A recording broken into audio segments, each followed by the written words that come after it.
رحیم وابتلوا الیتامی حتی اذا بلغوا النکاح فإن آنستم منهم رشدا فادفعوا إليهم أموالهم ولا تأكلوها إسرافا وبدارا أن يكبروا ومن كان غنيا فليستعفف ومن كان فقيرا فليأكل بالمعروف فإذا دفعتم إليهم أموالهم فأشهدوا عليهم وكفى بالله حسيبا صدق اللہ العظیم۔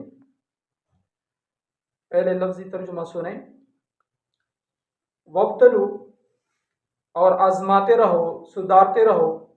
الیتاما یتیموں کو، حتیٰ اس وقت تک، اذا جب، بلغ وہ پہنچے، النکاح نکاح کی عمر کو، یعنی بلوغت مراد ہے۔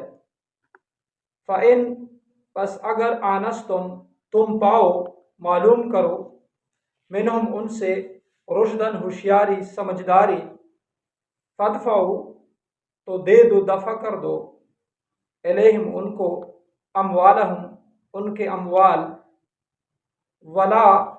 اور نہ، تاکلوہا کھاؤ یہ اموال، اسرافن ضرورت سے بڑھ کر، و بدارن اور جلدی جلدی، ان یکبروا اس خوف سے کہ وہ بڑے ہو جائیں گے، بالغ ہو جائیں گے، ومن اور جو کوئی کانا غنی ہو، فلیستعفف تو اس کو چاہیے کہ اپنے آپ کو بچا رکھے، پرہیز کرے، ومن کانا اور جو کوئی فقیرن محتاج ہے، یعنی شرعاً وہ غنی نہیں ہے، صاحب مال نصاب نہیں ہے، فلیاکل تو اس کو چاہیے کہ کھائے، بالمعروف جائز طریقے سے، شرعی دستور کے مطابق جو اس کا حق بنتا ہے۔ فَإِذَا پس جب تم دفع کرو، حوالے کرو، الیہم ان کو، اموالہم ان کے اموال، فاشہدوا تو گواہ بنا لو، علیہم ان پر، مال لیتے وقت بھی اور دیتے وقت بھی، وکفا اور کافی ہے، باللہ اللہ، حسیباً حساب لینے والا۔ محترم سامعین، پہلے ہی یتیموں کے پرورش کا اور ان کے جو اموال وغیرہ ہیں ان کا تذکرہ شروع ہے، ان کے حقوق کا تذکرہ شروع ہے۔ آج کی آیت میں ان کے جو مال آپ کے پاس ہیں، جن کے آپ امانت دار ہیں، تو اس میں یہی حکم ہے اللہ تعالیٰ جل جلالہ کی طرف سے کہ چونکہ وہ نہ بالغ ہیں نہ سمجھدار ہیں، خواہ وہ عورتیں ہیں یا وہ بچے ہیں، تو ان کی ان مال کا خیال رکھو، حفاظت کرو صحیح طریقے سے۔ اور اچھا طریقہ یہ ہوگا کہ آپ ان کو اپنے ساتھ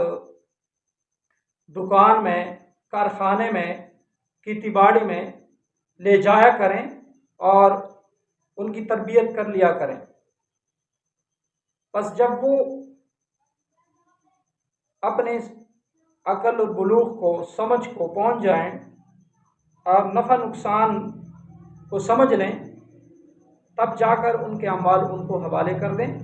لیکن ایسے بھی حوالے نہ کریں کہ بس جان چھڑائیں، بلکہ مال لیتے وقت بھی ان پر گواہ بنائیں اور مال دیتے وقت بھی ان پر گواہ بنائیں، تاکہ بعد میں پتہ چلے کہ بھئی کتنا مال ان کا استعمال ہو چکا ہے، ضائع ہوا ہے یا اس میں فائدہ ہو چکا ہے۔ اور آخر میں فرمایا کہ اللہ تعالیٰ حساب لینے کے لیے کافی ہے۔ دنیا میں تو آپ کسی طریقے سے بچ جائیں گے، دنیا کی نظر سے بچ جائیں گے، لیکن آخرت میں جو ہے نا آپ نے حساب دینا ہوگا۔ اللہ تعالیٰ جو اس کا آپ سے پوچھیں گے کہ بھائی آپ جو ہے نا یتیم کے مال کے وہ تھے، خیال رکھنے والے تھے، آپ نے اس کا کتنا خیال رکھا تھا۔ اچھا جی، وابتلوا الیتامی اور آزمائش لیتے رہو یتیموں کی، یتیم ایک انسانوں میں ہوتا ہے اور ایک یتیم جو ہے وہ جانور اور پرندوں میں ہے۔ تو جو انسانوں میں یتیم ہے اس سے مراد وہ نابالغ بچہ اور بچی ہے جس کا والد مر جاتا ہے، باپ مر جاتا ہے۔ اور جانور اور پرندوں میں یتیم وہ کہلاتا ہے جس کی ماں مر جاتی ہے۔ تو یہاں پہ فرمایا یہاں تک ان کی آزمائش لیتے رہو مختلف چیزوں میں، دکانداری ہے، ان کا مال آپ کے پاس جس لحاظ سے بھی ہے، جائیداد ہے، کھیتی باڑی ہے یا کارخانہ وغیرہ ہے، تو ان کو اپنے ساتھ بٹھایا کرو اور استعمال کرتے رہو، تربیت کرتے رہو کہ وہ نفع نقصان کو کتنا سمجھتے ہیں، ٹھیک ہے جی، حتیٰ یہاں تک سدھارتے رہو، تربیت کرتے رہو بلغ النکاح کہ وہ نکاح کی عمر کو پہنچ جائیں، بلوغ کو پہنچ جائیں۔ تو بلوغت کے بارے میں فقہا فرماتے ہیں، امام مالک سے امام شافعی، امام احمد بن حنبل رحمۃ اللہ علیہ اور امام ابو حنیفہ رحمۃ کے دو شاگرد امام ابو یوسف اور امام محمد رحمۃ فرماتے ہیں کہ بلوغت کا جو عمر ہے خواہ لڑکی ہے یا لڑکا، وہ 15 سال بتاتے ہیں۔ یہ مطلب شرعی لحاظ سے انہوں نے ایک اندازہ لگایا ہے۔ حقیقی بلوغت جو ہے لڑکا اور لڑکی کا وہ ہے کہ لڑکی کو احتلام آ جائے اور لڑکی کو ماہواری آ جاتی ہے، یہ ان کا حقیقی بلوغ۔ امام ابو حنیفہ رحمۃ اللہ علیہ کے دو قول ہیں، ایک قول میں وہ ان فقہا کے ساتھ ہے، جبکہ دوسرے قول میں وہ فرماتے ہیں کہ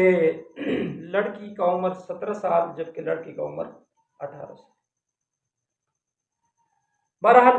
جب وہ نکاح کی عمر کو پہنچ جائیں، بلوغت کو پہنچ جائیں، فَإِنْ آنَسْتُمْ، بس اگر تم نے پا لیا ان سے رشدن، سمجھداری، ہوشیاری، فَادْفُعُوا إِلَيْهِمْ أَمْوَالَهُمْ، تو پھر دفع کرو، دے دو ان کو ان کے اموال۔ اور ایسے نہیں دفع کرنا بلکہ ان پر آپ نے گواہ مقرر کرنے، لیتے وقت بھی آپ نے گواہ مقرر کرنے ہیں اور دیتے وقت بھی آپ نے گواہ مقرر کرنے ہیں، تاکہ بھی پتہ چلے کہ بھئی آپ کو جو اس کا مال ملا ہے آپ کے دسترس میں تھا، آپ کے کنٹرول میں تھا، آپ کی حفاظت میں تھا، آپ نے اس کو کیسے استعمال کیے، بڑا ہے مال کے گٹا ہے، مزید اڑائے ہیں یا ان پر آپ نے صحیح خرچ کیا ہے۔ وَلَا تَأْكُلُوهَا إِسْرَافًا وَبِدَارًا، اور نہ کھاؤ اے یتیموں کے پرورش کرنے والوں، اے متولیو، نہ کھاؤ یہ اموال، ہاں ضمیر اموال کی طرف راجع، اسرافن فضول خرچی کر کے، وبدارن اور جلدی جلدی۔ ایک اسراف ہے، ایک تبذیر ہے۔ اسراف جائز کاموں میں حد سے بڑھنا اور تبذیر جو ہے ناجائز کاموں میں حد سے بڑھنا۔ یہاں پہ مراد جو ہے کہ یتیم کا جو مال ہے، ضرورت تو مطلب پوری ہوتی ہے مثلا 100 روپے سے، لیکن آپ وہاں لگاتے ہیں 150 روپے، کیونکہ آگے آپ کے اپنے کچھ خیالات بھی شامل ہوتے ہیں، تو یہ کیا ہے؟ زیادتی ہے اور یہ حرام ہے۔ وبدارن، اور جلدی جلدی نہ کہو یار ابھی ٹائم ہے، ابھی مال ہمارے تصرف میں ہے، پھر جب یہ بالغ ہو جائیں گے تو ان کو سب کچھ حساب پھر دینا پڑے گا، ابھی موقع ہے، جتنا مزے کرتے ہیں مزے کر لو، ابھی اڑاؤ اس کو۔ تو شریعت نے دیکھو اس سے نہیں فرمائی، لا تاکلوها، نہ کھاؤ یہ اموال اسرافن، حد سے بڑھ کر استعمال کرنا، اس کو صرف کرنا، خرچ کرنا، وبدارن، اور جلدی جلدی، مبادرت سے ہے جلدی کرنا، ایکر، اس خوف سے کہ بھئی بڑے ہو جائیں گے پھر تو سب کچھ ان کو حوالے کرنا پڑے گا، وہی تو ابھی موقع ہے، ابھی جو کچھ کرتے ہیں کر لیں۔ لیکن وہ کہتے ہیں نا کوئی دیکھتا ہے تجھے آسمان سے، تو جب خوف خدا ہوتا ہے تو بندہ پرہیزگار ہوتا ہے، تو وہ ہر چیز کا خیال اور لحاظ رکھتا ہے، اور یتیم کا مسئلہ بہت نازک ہے۔ اللہ فرمائے، اصل میں ابو ذر نے فرمایا، ابو ذر میں تجھے ضعیف دیکھتا ہوں اور ایک بات کی وصیت کرتا ہوں جو حدیث کا مفہوم ہے کہ بھئی کبھی کسی یتیم کے مال کی سرپرستی نہ کرنا، ورنہ خطرہ ہے کہ پھر آپ سے اس میں وہ خیانت ہو سکتی ہے، اور اس کا پھر محاسبہ بہت اللہ نے آگے وکفا باللہ حسیبہ کے الفاظ ادا کرتے ہیں، معمولی الفاظ نہیں ہیں کہ اللہ نے یتیم کی حمایت میں ایک وارننگ دی ہے، بہت اہم پوائنٹ ہے۔ ومن کان غنیا فلیستعفف، اور جو غنی ہے تو اس کو چاہیے کہ وہ استعفاف کرے، اپنے آپ کو بچا دے۔ اس کا مطلب یہ ہے، اس کا مطلب یہ ہے کہ جو سرپرست ہے جی یتیم کے مال کے وہ مطلب حفاظت کر رہا ہے، ان کو کاروبار اور چیزوں میں استعمال کر رہا ہے، تو یہ حفاظت کی ذمہ داری جو ہے یہ بہت نازک چیز ہے۔ تو مطلب لوگ کمپنیوں کی وہ کرتے ہیں، اس کی جیسے چوکیدار نہیں ہوتا، تو چوکیدار کی تو اپنے وہ حق الخدمت ہوتا ہے، تو یہاں بھی وہی مسئلہ ہے کہ یتیم کی جو آپ حفاظت کر رہے ہیں مال کی، تو ٹھیک ہے شرعی دستور کے مطابق تو آپ کو جائز ہے، آپ لے سکتے ہیں، لیکن اگر آپ غنی ہیں، اور شریعت میں غنی اس کو کہتے ہیں جو صاحب نصاب ہوتا ہے، زکوٰۃ دیتا ہے، فطرانہ دیتا ہے، قربانی کرتا ہے۔ جب آپ غنی ہیں، اپنے بچوں کی ضروریات کو آپ خود مطلب کر سکتے ہیں، پورا کر سکتے ہیں، تو یہاں یتیم کے جو مال کی حفاظت آپ کر رہے ہیں، جو حق الخدمت آپ کا بنتا ہے، تو یہاں یہ مہربانی کریں کہ اس سے استعفاف کریں، اس سے کچھ نہ لیں۔ یہ پوائنٹ کی بات ہے۔ ومن کان فقیرا فلیأکل، اور جو محتاج ہے، غریب ہے، فقیر ہے، صاحب نصاب نہیں ہے، غنی نہیں ہے شرعن، تو فلیأکل، تو وہ حق الخدمت لے سکتا ہے، بالمعروف، شرعی دستور کے مطابق۔ کسی سے پوچھے گا بھائی یہ چیزیں ہیں میں ان کی وہ کر رہا ہوں، تو عام مطلب عرف کیا چل رہا ہے، تو پھر اسی کے مطابق وہ جو ہے نا جو اس چیز کے ماہر لوگ ہیں، ماہر قانون وغیرہ، پھر ان سے مطلب بات کریں گے اس طرح میں رکھیا کتنا بنتا ہے۔ اچھا جی، یہ آیت جو نا اصل میں ثابت بن رفع سے فوت ہو گئے، اس کا چھوٹا بچہ تھا، اس بچے کا جو چچا تھا، رفع کا جو بھائی تھا، وہ آپ صلی اللہ علیہ وسلم کے پاس آ گیا، یہ ان کے حق میں یہ آیت نازل ہوئی کہ یا رسول اللہ صلی اللہ علیہ وسلم، یہ رفع کا بیٹا ثابت چھوٹا بچہ ہے، والد فوت ہو گیا، اس کا ترکہ ہے، مال وغیرہ ہے، یا رسول اللہ اس میں کیسے حلال ہے کہ میں وہ اسی طرح وہ کروں؟ بات سمجھا رہی؟ تو یہ آیات مبارکہ نازل ہو گئی، وقت الیتام، بات سمجھا رہی؟ اچھا جی، فَإِذَا دَفَعْتُمْ إِلَيْهِمْ أَمْوَالَهُمْ، پس جب تم دفع کرو ان یتیموں کو، دے دو اموالہم، ان کے اموال، فَأَشْهِدُوا عَلَيْهِمْ، تو ان پر گواہ قائم کرو۔ اور یہ مسئلہ صرف یہ نہیں کہ مال دفع کرتے وقت، حدیث مبارکہ میں جس کا مفہوم ہے کہ مال لیتے وقت بھی گواہ قائم کرو اور دیتے وقت بھی گواہ قائم کرو، تاکہ پتہ چلے کہ بھائی آپ کو جو مال دیا گیا تھا، کتنا مال آپ کو ملا تھا، مثلا آپ کو شروع میں جو اس بچوں کا حق تھا جائیداد میں تھا یا نقدی کی صورت میں مثلا 10 لاکھ روپے تھے یا کروڑ روپے تھے، اب وہ کروڑ روپے جو اب بچے بالغ، اس وقت تو نابالغ تھے، اچھے تھے، نہ سمجھ تھے، تو ان کا مال آپ نے لیا، اتنا لیا تھا، 50 لاکھ کروڑ لیا تھا، اب جو واپس کر رہے ہیں تو کتنا، تو آپ نے ایک ایک چیز کو نوٹ کر لیا ہوگا کہ بھائی یہ ان کے مطلب تعلیم کا خرچہ تھا، یہ تھا، یہ فلاں چیز، یہ وہ چیز۔ جو لوگ پرہیزگار ہوتے ہیں وہ ہر چیز کو پھر ان کا لحاظ کرتے ہیں، حساب وغیرہ کی، بات سمجھا رہی؟ تو دیتے وقت بھی لیتے وقت بھی گواہ کہ بھائی اتنا مال مجھے لیا تھا، بچے یہ بچے تھے یا بالغ ہو گئے، ان کی شادیاں وادیاں میں نے کر دی، یہ وہ کر دیا، یہ اپنی چیز میں ان کو حوالے کر رہا ہوں، آپ لوگ گواہ رہے ہیں، اس وقت اتنا تھا، اب اتنا ہے، فاشہدوا علیہم، تو اس پر گواہ قائم کرو۔ معاملات، عام معاملات میں 2 گواہ ہوتے ہیں، ایک مرد، 2 مرد ہوتے ہیں، اگر ایک مرد ہے تو دوسرا مرد نہیں ہے تو وہاں پہ 2 عورتیں ایک مرد کی جگہ، بات سمجھا رہے؟ اچھا جی، اس کے سلسلے میں عزت کی جو معاملہ ہے وہاں پہ اللہ نے نصاب بڑھایا ہے 4 گواہوں کا۔ کس کا؟ عزت کا جو مسئلہ، مطلب کسی پر الزام لگے وغیرہ۔ اچھا جی، وَكَفَى بِاللَّهِ حَسِيبًا، آپ دیکھو آیت کے آخر میں جو حصہ ہوتے ہیں، آیت کا آخر کا جو حصہ ہوتا ہے وہ پوری آیت کی ترجمانی کرتا ہے، پوری آیت کو وضاحت۔ یہ جو حکم ذکر ہوا کہ بھئی بچے نہ سمجھ ہیں، ان کے مال کا لحاظ کرو، یہ کرو، وہ کرو، گواہ قائم کرو، لیتے وقت دیتے وقت، ہر چیز کا صحیح حساب رکھو، تاکہ کل کوئی مسئلہ نزاع، جھگڑا، لڑائی نہ ہو اور سب کچھ معاملہ بالکل صاف ہو۔ اگر آپ یہ نہیں کر سکتے تو کفا باللہ حسیبا، تو اللہ کافی ہے حساب لینے والا، وہ تم سے ان کا حساب لے گا کہ بھائی تم نے ان کے ساتھ زیادتی کی ہے یا انصاف کیا ہوا ہے۔ اللہ جل ہمیں کسی کی بھی جو مطلب حقوق ہیں وہ یتیم ہے غیر یتیم ہے یا ملکی جو ہے نا، اس میں ملکی ادارے بھی آتے ہیں اس آیت کے حکم میں ذیل میں مفسرین نے ملکی ادارے بھی ذکر کیے ہیں. اور ایک حدیث کا مفہوم ہے جو کہ اثر صحابی ہے حضرت عمر، وہ فرماتے ہیں کہ میں نے مسلمانوں کے بیت المال میں اپنے آپ کو اس طرح رکھا ہوا ہے جیسے کہ یتیم نہیں، یتیم کا جو مال ہوتا ہے جیسے یتیم کی مال کی کوئی پرورش کرتا ہے. جب میں فقیر ہو جاتا ہوں تو پھر اپنی ضرورت کے مطابق لیتا ہوں، اور جب میں مالدار بن جاتا ہوں، میرے پاس مال آ جاتا ہے، تو پھر وہ جو میں نے لیا ہوتا ہے وہ میں واپس کر دیتا ہوں. تو یہی وجہ ہے کہ غیر مسلم لوگوں نے، ہمارے استاد فرما رہے تھے پشاور میں جب وہ کراچی سے اسکائپ پہ ہمیں درس دے رہے تھے، بڑے عالم بڑے اسکالر تھے، تو اس نے کہا کہ آج بھی برطانیہ میں عمر الاؤنس کے نام سے یہ جو ہے نا غریبوں کے لیے وہ موجود ہے. دیکھیں اچھا جی، للرجال نصیب مما ترک الوالدان والاقربون، آیت نمبر 7.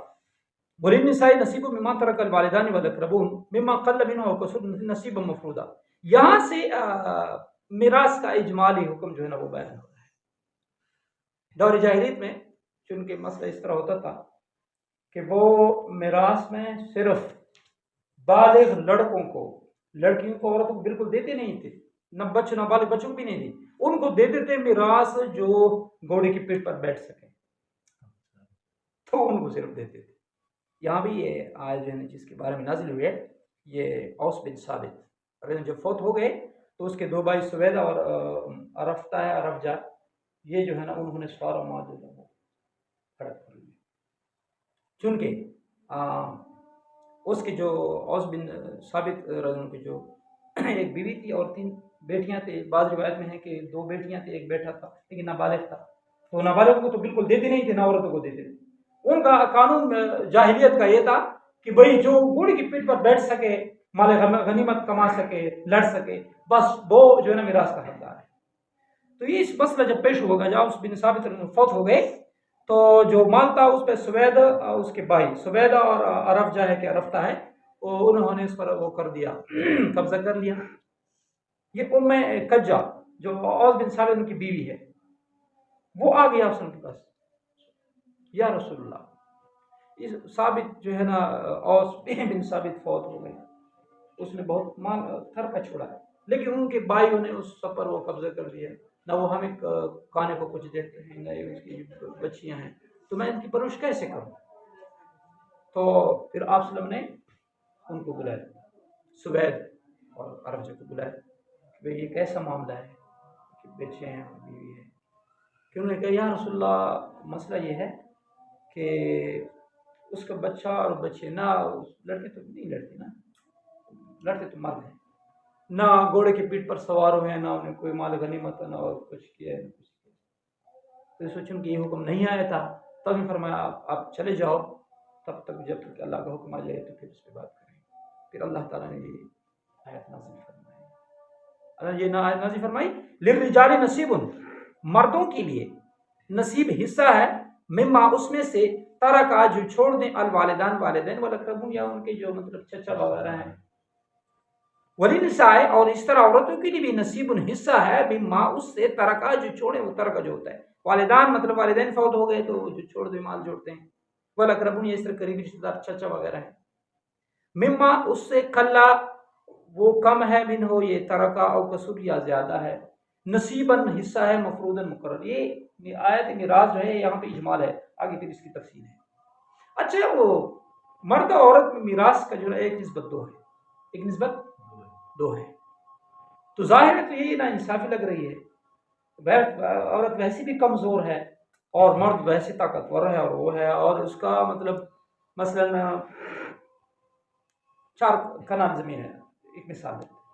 2 بہنیں ہیں اور ایک مطلب بھائی ہے ان کا،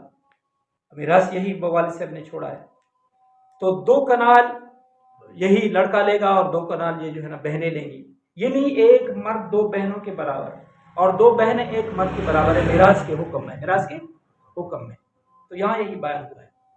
اچھا تو ظاہر ہے تو یہ ناانصافی لگ رہی ہے کہ عورت ذات ویسے بھی کمزور ہوتی ہے اور اس کا حصہ نصف ہے مرد کے حصے سے. تو دیکھو اللہ تعالیٰ کی ذات حکیم ہے اور عادل بھی ہے، وہ کبھی نا انصاف ظلم کو نہیں پسند کرتا، نہ دوسروں کے لیے پسند کرتا ہے. تو یہاں پہ اصل مسئلہ یہ ہے کہ دیکھو یہ مرد جو ہے نا اس پر ذمہ داریاں زیادہ ہیں. یہ دیکھو عورت کو جو مطلب مہر دیتا ہے کون دیتا ہے؟ یہی مرد دیتا ہے. اس کے نان نفقہ بہت سے اور جو خرچے ہیں ذمہ داری ہیں یہ بھی سارے مرد ہی برداشت کرتے ہیں. تو دیکھو جن کی ذمہ داریاں وغیرہ ہیں تو اللہ تعالیٰ نے ان کو اس کا حق دیا ہے. تو اللہ تعالیٰ کی ذات عادل بھی ہے اور حکیم بھی ہے. ان کو اپنا حصہ دیا ہے، ان کو اپنا حصہ، ہر کسی کے ساتھ صحیح انصاف ہوتا ہے. اللہ تعالیٰ جل جلالہ جو کچھ کہا سنا اس پر عمل کرنے کی توفیق نصیب فرمائے. وآخر دعوانا ان الحمد للہ رب العالمین.